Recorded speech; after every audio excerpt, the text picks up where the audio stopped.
don't know. I guess it wouldn't shock me if they did move him. Washington would make perfect sense. Like, him and Jayden Daniels really want to play together. They've been together, like, the entire offseason, dude. Like, on a lot of these streams. And for Washington, that would be huge. And if let me stop you there. And if you're Terry McLaurin, you want that. Yes, it would be huge in terms of having that weapon, but that's an old Washington move. That's a Dan Snyder era move. That's not what they're going to do now.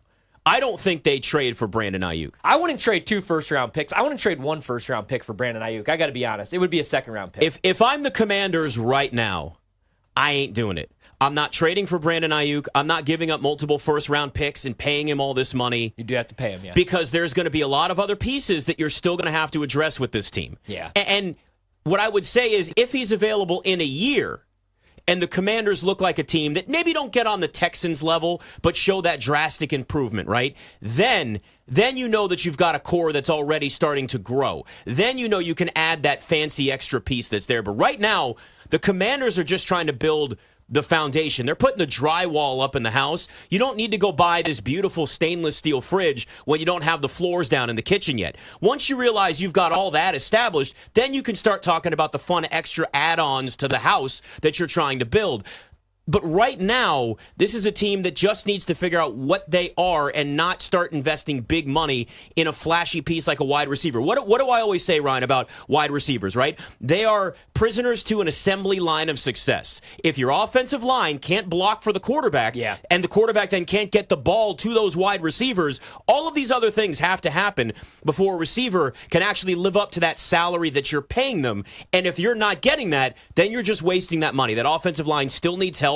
I get, though, that you have a rookie quarterback on a rookie deal, right? Again, rookie quarterback on a rookie deal. That would make sense. That's how it goes. But you can take advantage of that, and teams try to. But I wouldn't do it this year. What did the Texans do? The Texans found out, we got something here. Yeah. And then this offseason, that's when they started spending more. That's when they got the veteran wide receiver in Stephon Diggs. That's when they realized, okay, we can splurge a little bit because now we understand what the foundation looks like, and it's set in this house. Yeah, and that's the problem with Aiyuk, though, right? You got to pay him in San Francisco. I mean, for San Francisco, you make a good point, though. Like, if they're going to move him or if he's going to be moved, if he's going to go elsewhere, it might be next year. Because this year, it's Super Bowl or bust for San Francisco. And that might sound crazy because that team seems loaded on paper. But we talk about this a lot, man. Like, Trent Williams is still awesome, but he's another year older.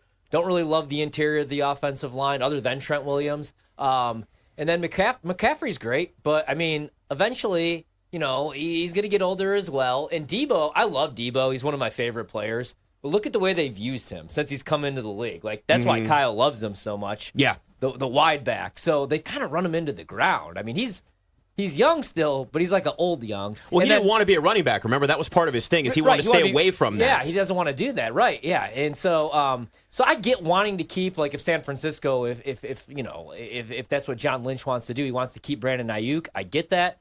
But I don't think that's going to be a possibility since you paid Debo. And also, I don't think Kyle would ever let Debo go. I just think he loves him way too much. But, yeah, I mean, like, for San Francisco, I think it's like Super Bowl or bust this year, man. I really do. The defensive side of the ball, like, worry a little bit about the secondary. Nick Bosa has to have a bounce-back year. Still love Fred Warner. But Dre Greenlaw had that injury in the Super Bowl. So when's he going to be healthy and ready to start the season? And Philadelphia, I think Philadelphia got so much better this offseason, man. So now you have even more competition. The Lions were able to retain and bring back Ben Johnson, so they could have the best offense in the league. So if I'm San Francisco, I'm not moving him. But, man, like, what do you do? Because if he's like, hey, I'm holding out, I'm not showing up, he could do that. And I think he's really going to try to force his way to D.C. But that is a good point because it's a new ownership group, a new GM, and – yeah, I mean, they're not ready to win right now, and you have a lot of holes still on that offensive line. We'll see what it looks like this season. Now that Sam Howell's gone, you have a quarterback that actually can move around a little bit more. And also that defense, that secondary was bad last year, man. So we need them to bounce back before he spends some money. But I don't know. I won't be shocked, though, if they do it just to make their rookie quarterback happy and just give him another weapon. And also, again, like, Terry McLaurin's been a good soldier for a long time here, and I know he got paid. But, man, I mean, I think that opens him up a little bit more, too. Oh, absolutely. Yeah. Absolutely. I'll be honest with you. Terry McLaurin has been too good of a, company man.